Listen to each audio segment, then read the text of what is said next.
You're just writing an advert to appeal to as many people as possible, and that speaks to no one. So I think what we need to do is look at the demographic groups and then say, address their needs, press their buttons. Tea with Toby, tea with Toby, tea with Toby, tea with Toby, tea with Toby, tea with Toby, tea with Toby, tea with Toby, tea with Toby. Hi, I'm Cameron from Smooth Digital and welcome to Tea with Toby, the show where we ask and answer the questions playing on the minds of the care sector's business leaders. This week's episode is sponsored by everyLIFE Technologies, and we'd also like to thank Google for allowing us to use their lovely podcasting studio. So as always, we're going to kick off the show with a few words from our Marketing Strategy Director, Toby Ali Usman.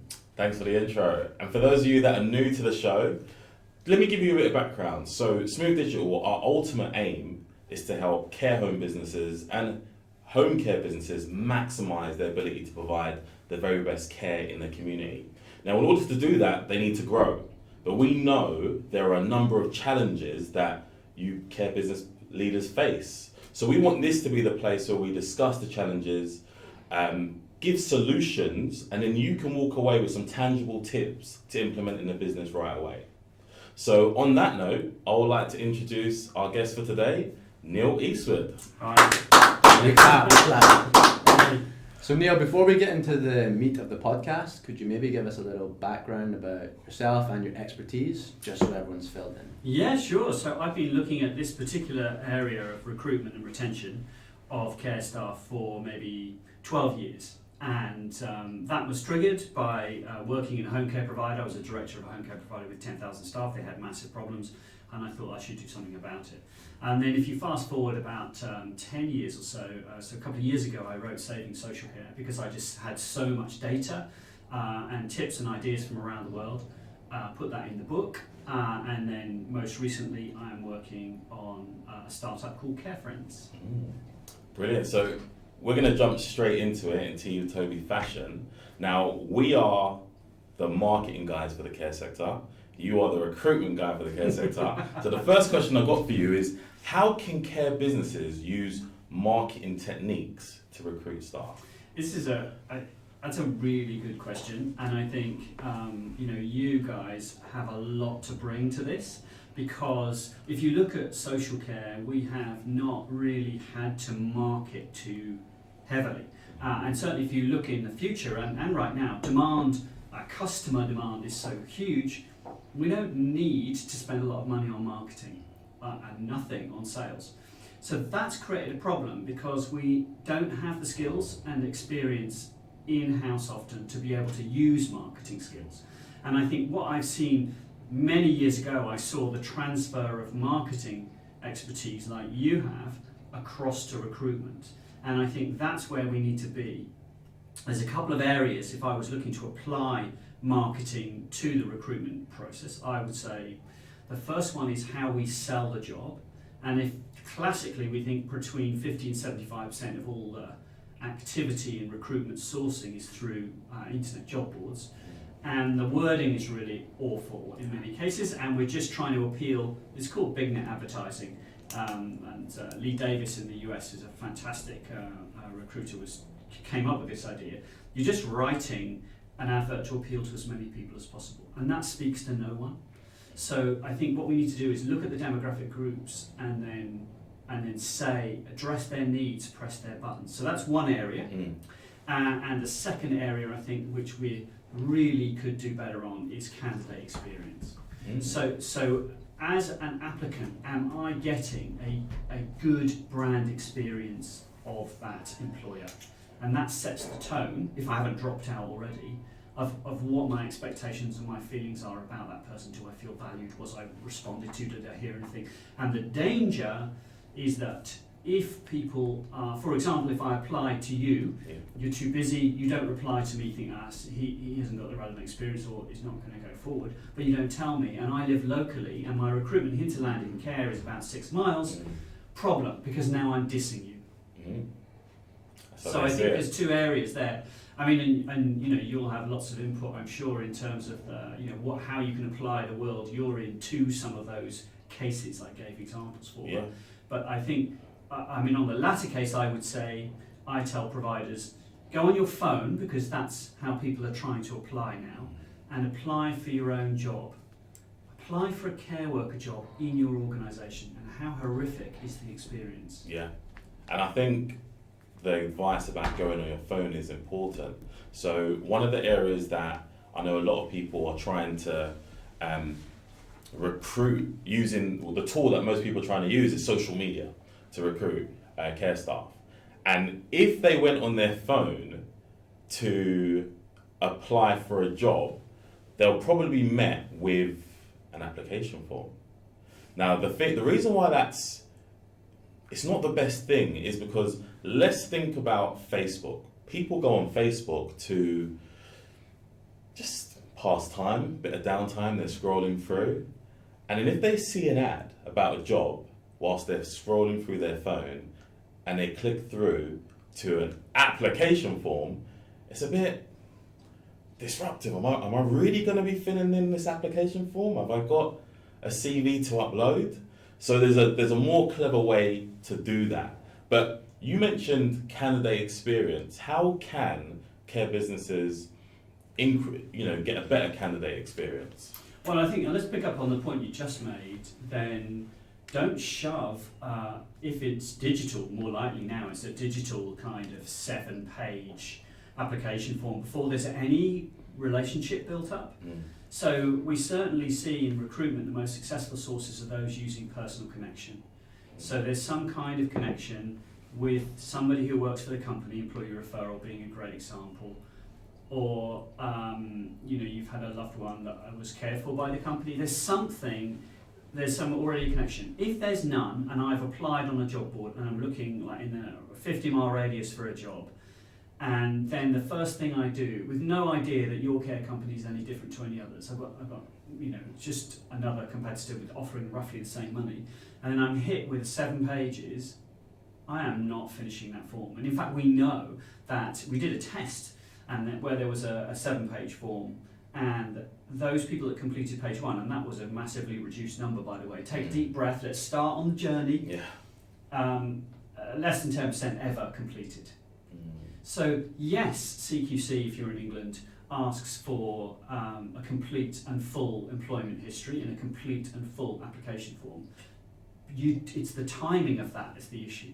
Do not shove it in someone's face. People don't have that time. I mean, it's all about bite-sized information. We need to think about a few things we need to ask, and most of what's on the CV doesn't tell us anything about the suitability of that person to be a care worker.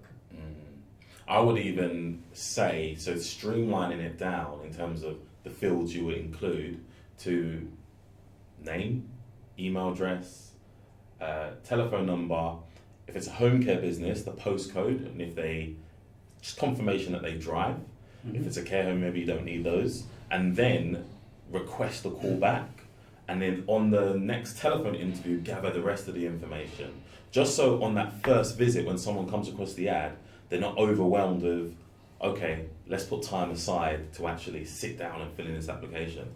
Because I was even remembering my younger brother, when he graduated, said, how's things going with jobs? He says, I'm applying for jobs on Thursday at this time. You put an hour aside. And sometimes people think about that. Some people think that way. I'm going to apply for a job on this time and batch them all. So you want to be the ad that when someone's scrolling through, it's, I was going to do it then, but it's pretty quick. Let me just insert the information here and then move on. Now, next question I've got for you is, let's say a company has, a good flow of leads coming through in terms of recruitment. They're actually hiring staff. So recruitment is good, but retention is poor. What can be done for a care business to reduce turnover of staff? Okay, so you said recruitment was good, that actually recruitment isn't good because that's a large driver of why people are leaving straight away. All right, tell us So more. what you're talking about by good is good volumes.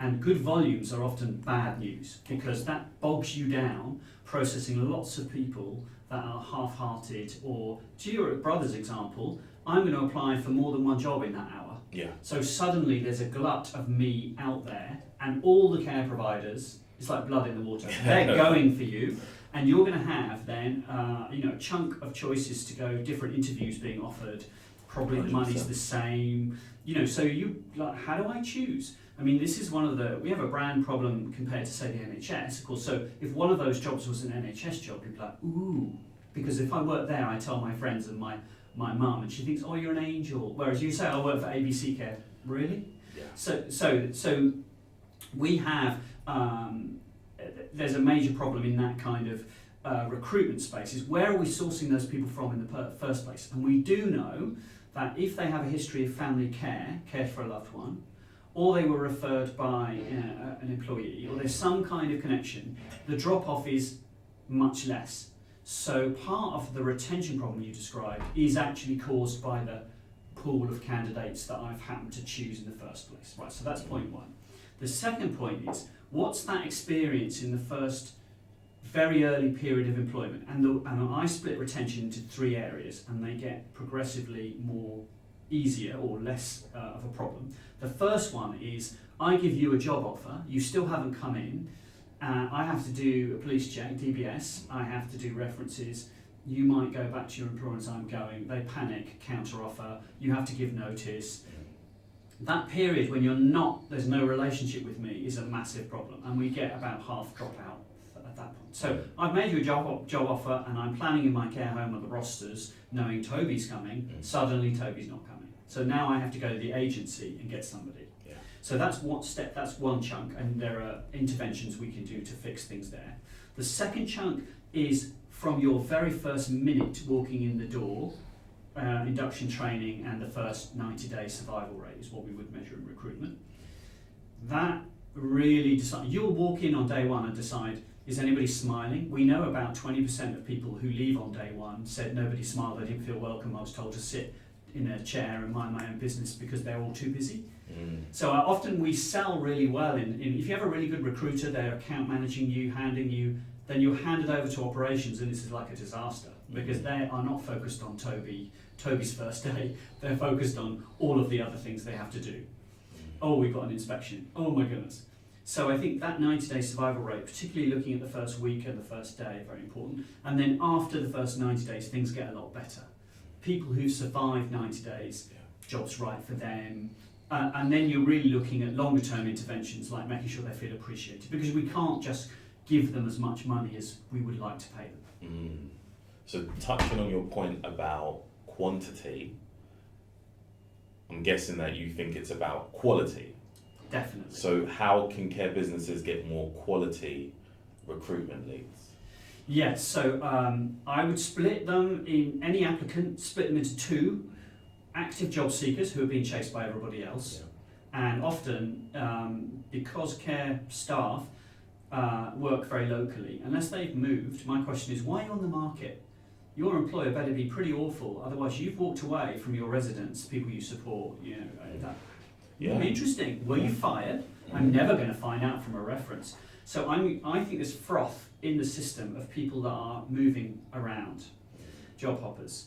So there's a question about the quality of active job seekers generally, and you do get volume, although that's reducing now. You do get volume, which means you're bogged down processing people, trying to call people back that never answer the phone. They no-show for interview. So that's active job seekers. You need to treat them a certain way. And then there's passive job seekers. So this is much more exciting, and that's about 10 times as big a group I'm thinking of a 6-mile radius around a care home or in a home care territory. Then those people, we need to go and find them in the community and say, Toby, you should not be doing the job you're doing. You would make a wonderful support worker. And it's that reaching them bit is the challenge. After that, if you've been selected for your values by somebody, example an employee, happy days, because you're not being chased by any other employer. No one else knows about you. You feel connected. You have a friend in the company already. So I think we need to think about the sources as active job seekers. They're in certain mentality. They're likely to be promiscuous as far as which job they take is concerned. So you will see dropouts before and after employment, early stage. And then there are passive job seekers, harder to find, much harder to find, but when you find them, oh my goodness, wonderful. So you have to mix as a recruiter the 2 different groups together, I would say. And where I'm seeing the world moving is much more towards the passive side, because there are many people in the community who didn't think about social care, are busy doing something that either isn't what they enjoy, or they're a retiree, or, you know, that we need to tell them, it's our duty to go and tell them, have you thought about this? Yeah. And that's pretty much, that's the campaigns that we run. A lot of people favoritize the job boards. Yeah. And I don't know if I said this in the podcast before, but recruitment managers would prefer to respond to those people because it's less work. They already know about the sector. They already know, you know, that you get paid between jobs or don't. Whereas the passive people, they need to be excited about the sector. They need to be told about what it entails. They need to be told about the company. They need to be told about the role. They need to be told about the career journey. It's a lot of work to do that. So I can imagine, but I think to solve the crisis, it's instead of recycling the same batch of support workers, go out into the world and bring more people in. Completely agree. Yeah, that is absolutely the right way to do it. And I think, you know, as the recruitment market tightens up and as demand keeps growing, you have no option. And actually, we think it's easy. I've been there, you know, placing those ads on a Friday night on Indeed and thinking, oh, inbox is full on a Monday, happy days. That bit was the easy bit. Yeah.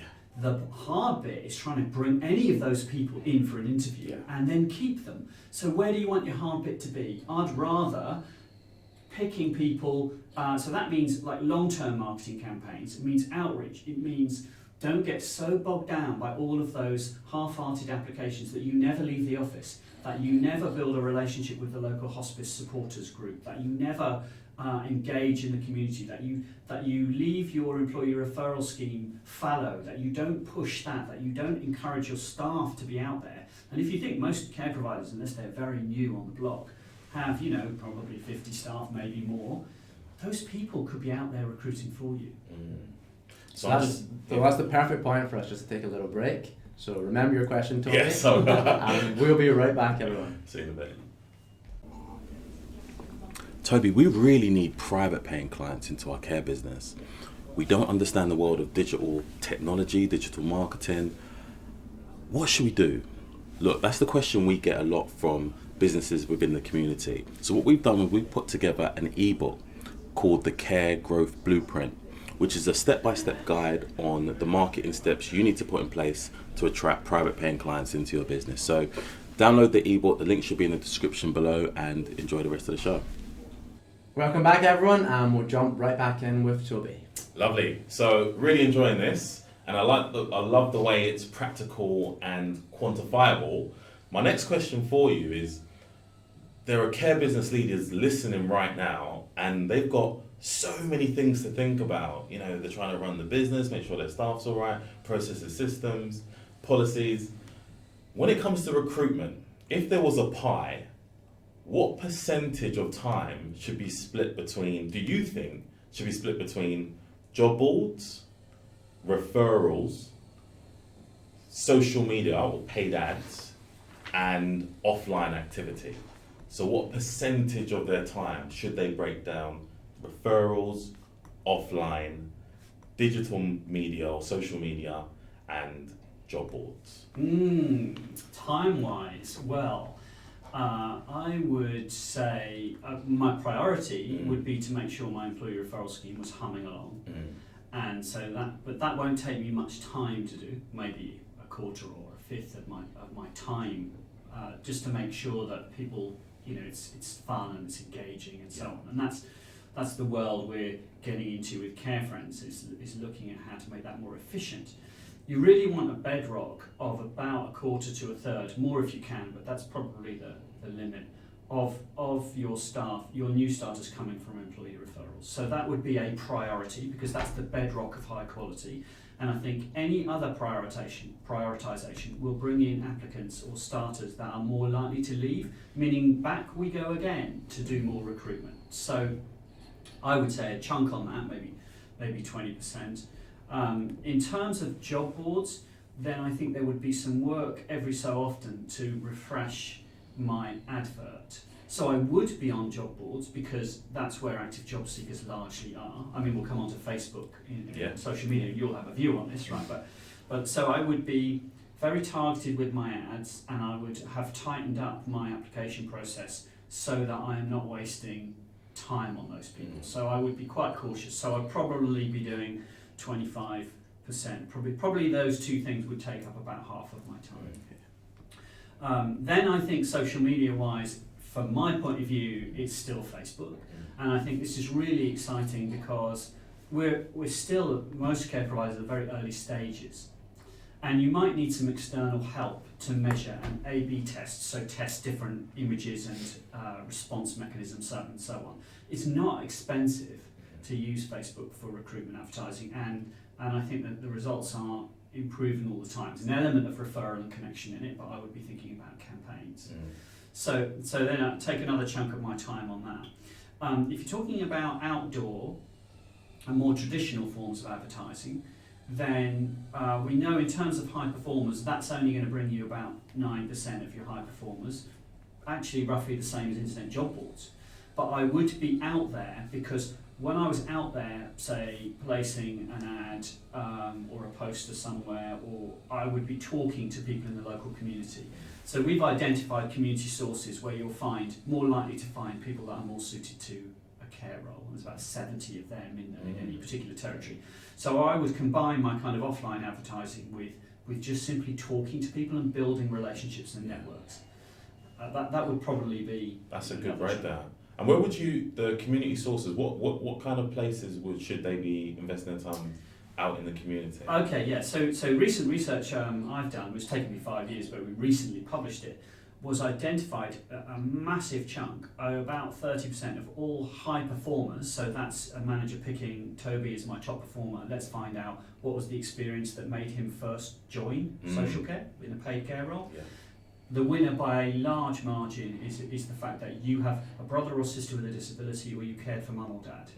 So I need to go into the community and find people like you, and the places I would find you would be I would be sponsoring or partnering with my local hospice because I would get my staff along to the candlelit walks. I need connecting to connect with the supporters group who have all cared for a loved one who's died. So they've got time, they know what care is, and they probably think, well, I can't get a job now because I've been busy caring. That's a perfect experience for us. So I would be looking at them, I would be doing outreach work to the carers hub, any informal carers, how can we help those people if you get back? So that's one, and then there are many other places that you can look at in the community that would identify people that have the right kinds of skills. So anyone volunteering, people who work in charity shops, who is giving their time, they're giving people, that's a good marker. So lots like that. Brilliant. I'm just going to touch on the previous point you talked about in terms of the time spent on social. Just to break that down a little bit, when it comes to Facebook specifically, you can break it down into three main strategies. One is your organic reach. Now the strategy usually was build up your Facebook following so that when you put in posts, all your followers see it. But Facebook changed their algorithm. We think it's because they want to make a bit more money, so that now only a fraction of people will see organic posts, although you're following them. So they want you to start putting some money behind your posts, and that's called boosted posts. That's the second way you can do it. Now, boosted posts is good because you can see a wide range of people, but marketeers tend to frown on boosted posts because there's no science behind it. It's just going out to any and everyone. Then the next level up, which is a bit more specific, is paid ads. Now that's where you can target people based on their job roles. So you can get people who are in retail, who are between a particular age or in a particular demographic, who have an interest in particular things. And then you can do some really clever A/B testing. So I thought it would just be good to talk about that there.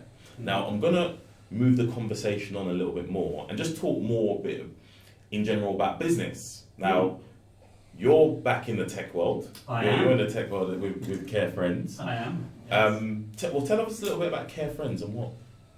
Care Friends is an employee referral app for social care, obviously, and what that's doing is removing the friction from an employee referral, a manual process, and incentivising using gamification. So a point typically would be £1. So if I shared a job with you, I might get a point for it. If you came if you expressed interest, you filled in the tiny application form, which is exactly what you described, just contact details and a postcode, I might get 2 points for that, £2. If you came for interview successful, I might get 10. And if you're hired, boom, I get a big bonus, and maybe after 3 months I get more. So the idea is to maximise the efficiency and the effectiveness of an employee referral scheme. That's what Care Friends does. And I know you probably will get those people who, have their Nando's voucher trying to, who's really on the loyalty schemes, who are just going to literally go out and tell their friends, go and do this, refer this. So where did that come from? What made you think about it? So last year, or maybe was it 2018, I was doing some work helping the Department of Health and Social Care look at the first national recruitment campaign. And I felt, of course that campaign has to be kind of what I would call an air war of Facebook posters, big campaign stuff. But I felt actually the highest quality was coming, and we know this from research, coming from the employees themselves. So employee referrals is the number one source of staff, quality, not volume, around the world, always is. So I got thinking, can we up those numbers? And then I realised, hang on a minute, why are we doing bits of paper and a tatty old poster in the care home when we can make it digital? And so that's where that started, and it's been an interesting and painful journey so far. But So wearing your business hat, and I just want to actually have this conversation on this forum, are there any tools that you use that makes your life easier, that you couldn't live without business tools? Oh yeah, by far the number one for me would be Slack. Slack, yeah. So what is Slack, just for the people that don't know? So Slack is like a better version of email, I guess. It's a board which delivers conversations, so you can immediately see, and people can be tagged in. People can be involved or not involved but I can check back. So if I've been in a meeting, or like today, I'll check my Slack afterwards, and I can see what the team are talking about. And you don't. Whereas an email is kind of a batch process. If you get an email, was someone copied in? I have to tell this person. It's so disjointed. Slack is like a digital conversation, and it's pretty cool. Excellent. We're going to link that in the show notes as well. But we want to talk about sort of the wider business conversation as well. Now, is there a business book you would recommend? Doesn't have to be. It could be Saving Social Care, but it doesn't have to be. No, I wouldn't recommend. But is there a business book you'll recommend for anyone that's helped you in your business journey? Oh yeah, so I obviously most recently I'm in the startup world, and there are several really excellent startup books that you could pick from any number. An interesting one for us, because we're looking at gamification and changing behaviour, is one called Nudge. By I think it's Neil Eastwood. I'm gonna get it. We can put up the details. Or no, Hooked. Hooked, I think it's called. Is that right? I think it's Hooked. Nudge is another really interesting one, which is about changing behaviour at scale, changing the public's behaviour. So I'm in that world at the moment of psychology, and what we need to do to make Care Friends a success is to enable the employers to tell their staff, because we don't do it, to download the app, and here's why you want to do it. And so that is really important to me right now. And are there any learns, any gems you can talk about in terms of the influence to get? I think it's really, so in terms of the incentives, often employers and I might present something in the context of what's important to us, but it helps you think, put yourself in the mind of the employee. Why should I bother doing this thing? And it really focuses you on not saying too much stuff, because people can't kind of cope with all of that. Single messages, that and what's in it for me. Why should I bother? And I think that also everyone's so busy, so we have to be really tight with how we say things, what we say, and what's the ask. And I think that gives me discipline to keep going back to that book. Brilliant. So Hooked, it is on Amazon. We will put the link there. That's actually so it's Neil Eastwood. Hooked by Neil Eastwood. Thank you. Yeah, that's the one. Yeah, Brilliant. Yellow book. Yeah. Well, Neil, we'd love to have you on again. I'm just conscious of the time. Where can people find you if they want to reach out to you? So anyone can email me at neil@carefriends.co.uk, and carefriends.co.uk is the main website. I have a website for the book, savingsocialcare.com. I have one for sicky people. stickypeople.co.uk, but CareFriends is the kind of focus at the moment. So carefriends.co.uk, people can get me, or on LinkedIn. LinkedIn. Perfect. Thanks again, Neil. That was really good.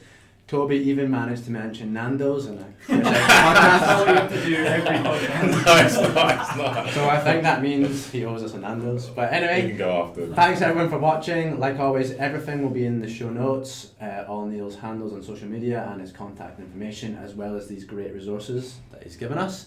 And we will see you next time. See you next week.